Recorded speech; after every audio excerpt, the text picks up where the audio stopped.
नमस्कार दोस्तों, जय हिंद।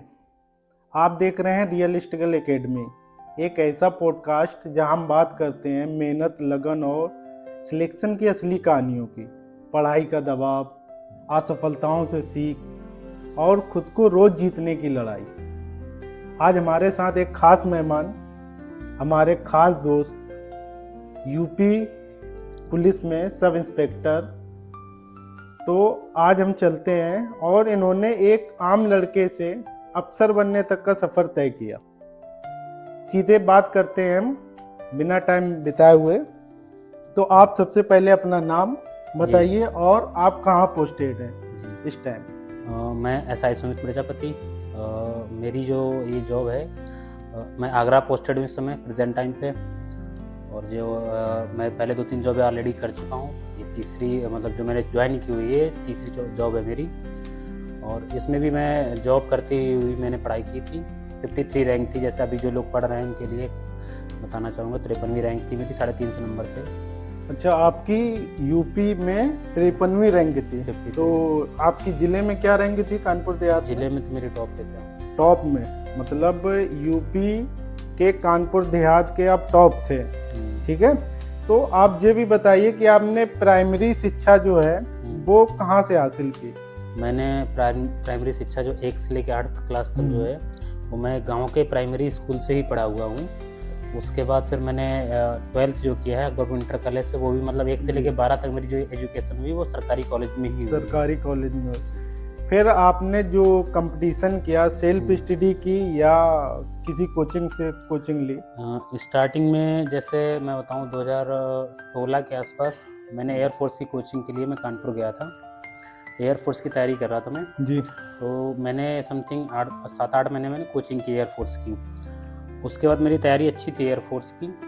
बट क्या था कि उस समय 17 के आसपास एडमिट कार्ड एकेडमिक परसेंट के हिसाब से ही आते थे। जी जी। कि आपके इंटर में कितने मार्क्स हैं। तो मेरा एकेडमिक जो था वो बहुत अच्छा नहीं था, तो मेरा एडमिट कार्ड नहीं आया। मतलब 1 साल की जो मेरी तैयारी थी वो मुझे पेपर देने को ही नहीं मिला। तो वहाँ से मेरी क्या हो गई कि मतलब एक प्रकार से जो है वहाँ से फिर निराशा हाथ लगी 1 साल बाद। देन उसके बाद क्या है कि फिर मैंने एसएससी की स्टार्ट की तैयारी, बट एसएससी के एग्ज़ाम मैंने आज तक कोई नहीं दिया। उसके लिए फिर मैंने द्रोणाचार्य एकेडमी जो अकबरपुर में ही है लोकल में एकेडमी, वहाँ से 2 साल जो है पढ़े। उसके बाद मैं कांस्टेबल बना था। कांस्टेबल आपकी मतलब कब तक, कितने समय तक कांस्टेबल की जॉब की? कांस्टेबल की मैंने जॉब 4 साल की। और उसमें भी मेरे नाम जो मेरी ज़िले में रैंक थी उसमें भी मेरी पहली रैंक थी। उसमें भी मेरे 267 मार्क्स थे, 267 नंबर थे आउट ऑफ 300। Out of 300 267। 7 तो आपको ऐसा कभी लगा कि इसमें सिलेक्शन होना बहुत मुश्किल है कंपटीशन में, कंपटीशन के क्षेत्र में? कंपटीशन का मुझे भी पर्टिकुलर लगता है। मैं कभी सिलेक्शन के लिए नहीं सोचता हूँ कि हाँ मुझे, मैं पर्टिकुलर इस चीज़ पे सोचता हूँ। जैसे मेरा खुद का कॉन्सेप्ट एक है 3D। पहले अपने ड्रीम्स डिसाइड करो कि मुझे क्या करना है जी।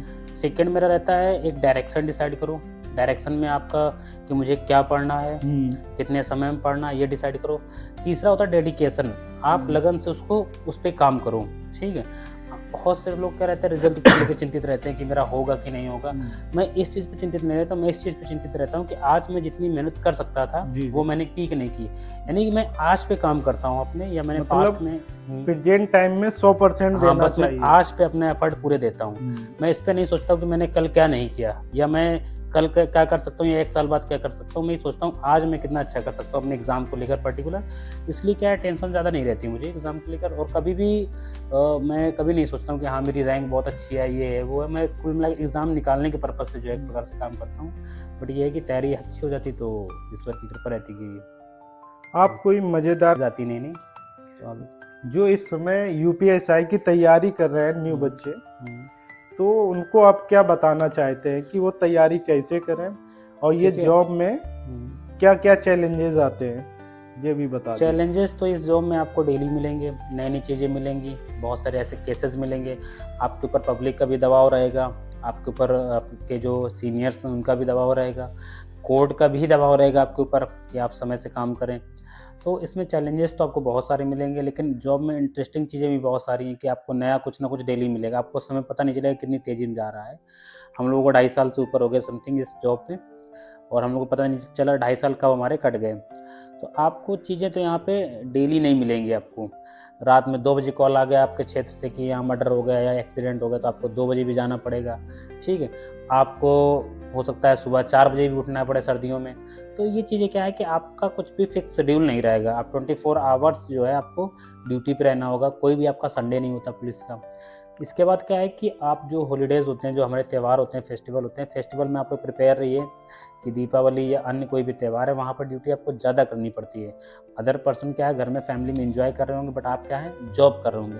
तो ये सारी चीज़ें क्या है, इशूज़ रहते हैं। अभी आप एक प्रकार से कह सकते हो कि बहुत सारे केसेस में मैंने देखा, फैमिली का व्यक्ति हो, जब मैं ये मानता हूँ कि एक्सीडेंट क्या होता है, मृत्यु क्या होती है, इसका एहसास जब होता है जब हमसे कोई कहता है कि हमारे घर के किसी व्यक्ति का एक्सीडेंट हो गया। एक छोटा सा फ़ोन आ जाए आपके पास और कह दे कि हाँ आपके लड़के का एक्सीडेंट हो गया, तो आपकी जान निकल जाएगी, भले वो कुछ खरोंच ना लगी हो। तो वही चीज़ मैं बता रहा हूँ कि क्या है कि पब्लिक सपोर्ट नहीं करती है। पब्लिक क्या है कि इन मामलों में उग्र हो जाती है और ड्राइवर की जान लेने पे इन चीज़ों को उतारू हो जाती है। अच्छा, आपको क्या लगता है कि पब्लिक और पुलिस का सामंजस्य क्यों नहीं बैठता? मतलब पब्लिक पुलिस पे इतना भरोसा क्यों नहीं जता पा दोनों रही? चीज़ों में मैं बता रहा हूँ। पुलिस की ये कमी रहती है कि बहुत हद तक लैंग्वेज की प्रॉब्लम जो आती है। तो मैं सभी जितने भी कैंडिडेट अभी नए भर्ती हो रहे हैं, ये जो नए तैयारी कर रहे हैं, उनसे मैं यही कहना चाहूँगा, देखिए जितने भी पुलिस विभाग में आते हैं, कोई करोड़पति या अरबपति फैमिली से नहीं आता है। सब लोअर मिडिल क्लास फैमिली से ही आते हैं। मोस्टली जो है उनके पिताजी मजदूरी कर रहे होते हैं, या खेती किसानी कर रहे होते हैं, या किसी के जॉब कर रहे होते हैं, ये हो सकता है, ठीक है। तो अब जब आप जिस फैमिली से बिलोंग करते हो, जहाँ से आए हुए हो, अगर आपके साथ कोई आज बदतमीजी करे, कोई पुलिस वाला आपके साथ चाहे गार्ड ही क्यों ना बदतमीजी करे, आपको बहुत गंदा लगता है। आपकी फैमिली के साथ बदतमीजी करे तो बहुत गंदा लगता है, ठीक है। तो आप भी जब सर्विस में कभी जाएं तो आप भी ये चीज़ याद रखें कि आप भी इसी पब्लिक का एक दिन हिस्सा रहे हैं।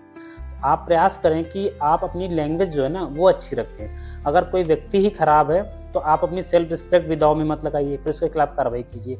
मेरा पर्टिकुलर ये रहता है कि मैं शाम को शराबियों से जल्दी पल्ली बात नहीं करता हूँ। मतलब आपका मानना है कि जो पद है वो कभी सर पे नहीं चढ़ना चाहिए। हाँ, पद बिल्कुल हमेशा एक व्यक्ति देखिए की हम गरिमा लोग मेरा ये बना के रखिए। मेरा पर्टिकुलर ये मानना है कि हमें कहीं ना कहीं सैलरी अगर मिलती है जी तो व्यक्ति इस देश का हर एक व्यक्ति टैक्स देता है। जी आप भी टैक्स देते हैं, एक वो जो है आम ठेलियां लगाने वाला व्यक्ति वो भी टैक्स देता है, उनके टैक्स से मुझे सैलरी मिलती है, ठीक है। तो पर्टिकुलर मुझे सैलरी इस बेस पे नहीं मिलती है कि जो है भाई मुझे सैलरी जिन व्यक्तियों से मिल रही है, जिनकी उससे मिल रही है, उनके प्रति हमारा अगर आपके अंदर पावर है तो वो अपने से ऊंचे आदमी के साथ वो लैंग्वेज में बात करके दिखाओ। तो वो मेरा पर्टिकुलर ये मानना है। बिल्कुल तो सही, लैंग्वेज बहुत क्या है, अच्छा। अगर आप देखिए आप अगर आप सम्मान देंगे तो सामने वाला भी सम्मान देगा। लेकिन अगर कोई व्यक्ति ही खराब है, कोई गलत बिहेव कर रहा, तो फिर अपने आप सम्मान के साथ भी वो खिलवाड़ मत करिएगा। सबसे बड़ी बात तो यही आती है कि पुलिस में भाषा को लेके जब भी तो पब्लिक कटती है थोड़ा। 2-3 चीज़ें इसके लिए, जैसे मैं बताऊं भाषा के लिए, मुझे भी जो मैं बताऊं, मुझे भी लगता है कि थोड़ा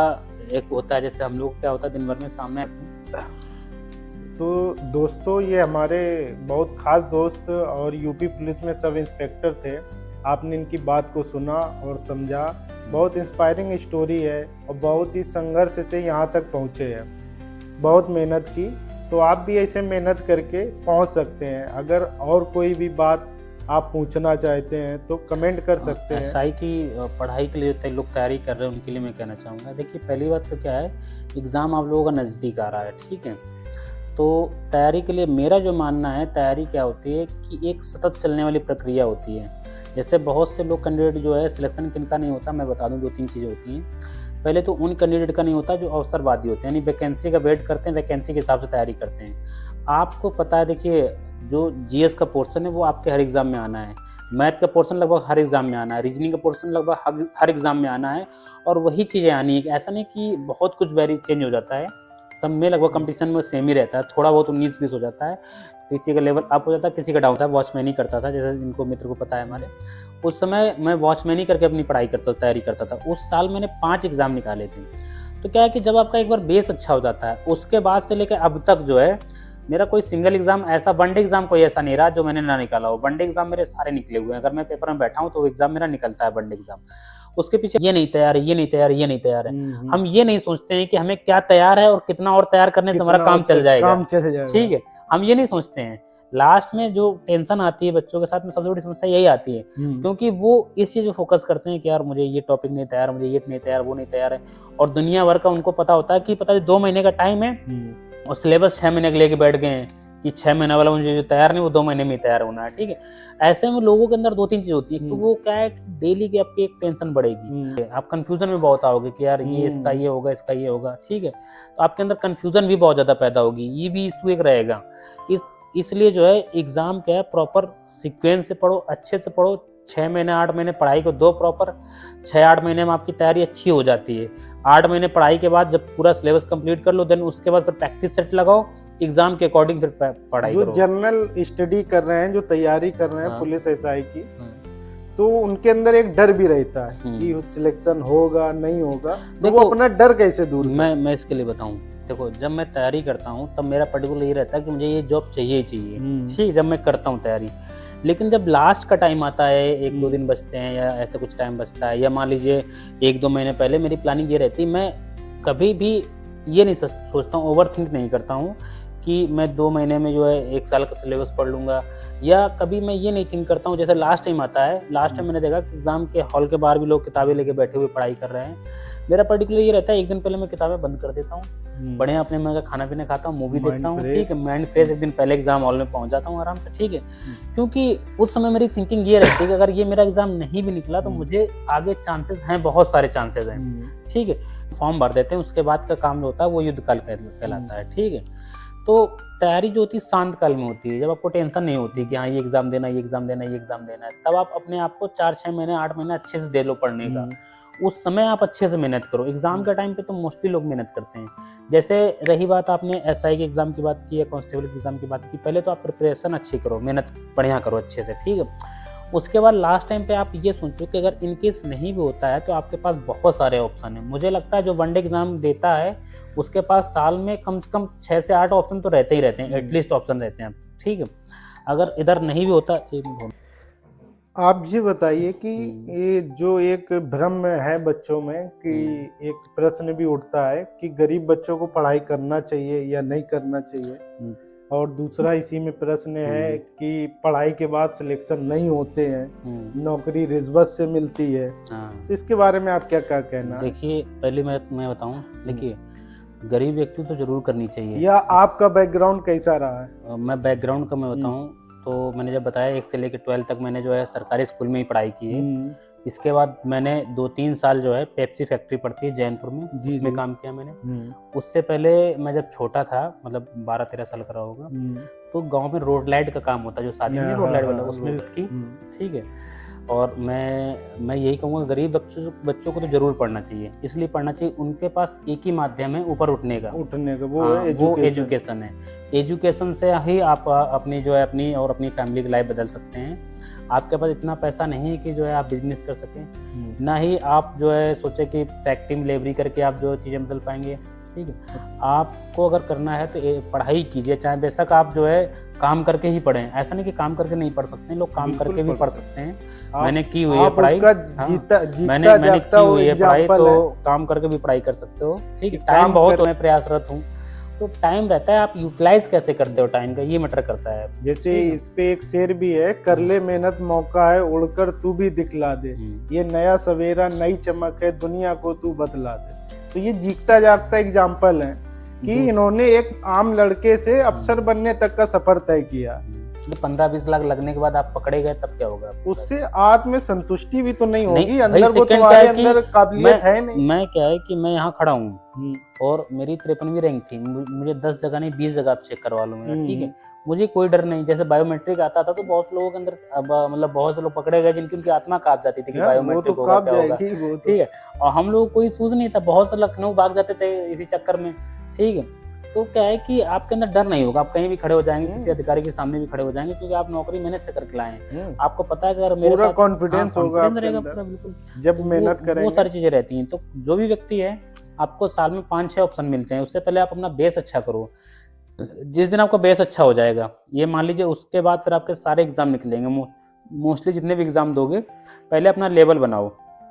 तो वही चीज़ है, मैं 2-3 चीज़ें जो मैं मानता हूँ, बिलीव करता हूँ, उसमें से एक चीज़ ये है कि बहुत से लोगों के पास एक्सक्यूज बहुत होते हैं कि काश मेरी हाइट बहाने होती, हैं। काश मैं ऐसे घर में होता, काश मैं ये होता, काश मैं वो होता है। तो मैं ये मानता हूँ कि एक्सक्यूज जो क्या है कि आपको बहुत से फेलियर के लिए, मतलब मेरा ये है कि जितने आपके मतलब एक्सक्यूज जितने कम होंगे, एफर्ट जितने ज्यादा होंगे, रिजल्ट उतने बेटर होंगे। उतना आप बेटर। ये इमेजिन करिए कि हमसे बहुत बुरी स्थिति में लोग हमसे बहुत अच्छे रिजल्ट दे बहुत रहे हैं, अच्छे रिजल्ट ठीक है? जी, तो जब बिल्कुल वो सही। दे सकते हैं तो हम लोग क्यों नहीं दे सकते हैं? तो बिल्कुल दे पर्टिकुलर मेरा ये मानना है कि हमसे बहुत बुरी स्थिति में लोग भी हमसे बहुत अच्छा कर रहे हैं, बहुत अच्छा। ठीक है? तो हम भी कर सकते हैं। एक तो ये चीज़ जो मैं खुद पे मानता हूँ। दूसरा क्या है कि बहुत से लोग मानते हैं कि मैं कमज़ोर हूँ पढ़ने में या अच्छा हूँ। उसको लेकर भी मेरा ये मानना है, 12th तक तो शायद हम लोग साथ ही रहे हैं सब और अब हमारे कॉलेज के ये कंपटीशन में टॉपर रहे हैं, ठीक है? कंपटीशन में भी कंपटीशन में भी साथ रहे हैं और ये हमारे हाँ। कॉलेज के टॉपर रहे हैं। हम सही डायरेक्शन में अच्छे से करेंगे तो सब्जेक्ट आपका अच्छा हो जाएगा।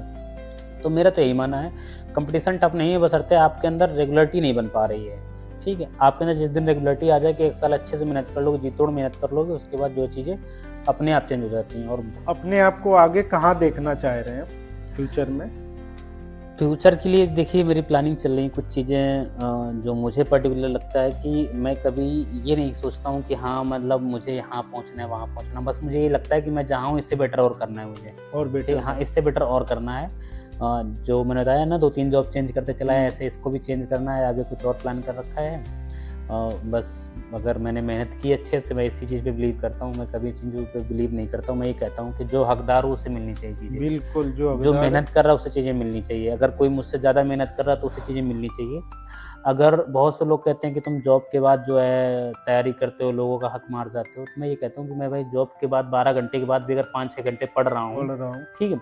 आप 12 घंटे फ्री होके भी नहीं पढ़ रहे हो तो इसमें कमी आपकी मेरी नहीं है, ठीक है? सही है, बिल्कुल। आपको मेहनत करनी चाहिए, आपको चीज़ें करनी चाहिए। तो यही है कि जो हकदार होगा उसे चीज़ें मिलेंगी, मेहनत करेगा आगे बढ़ेगा अपना। तो जो भी हमारे दर्शक जो देख रहे हैं इसको वीडियो को, तो वो अंजाम उसके हाथ है, आगाज करके देख, भीगे हुए परों से ही परवाज करके देख। तो आज हमारे दोस्त सब इंस्पेक्टर यूपी पुलिस के सुमित कुमार से बात करके बहुत अच्छा लगा।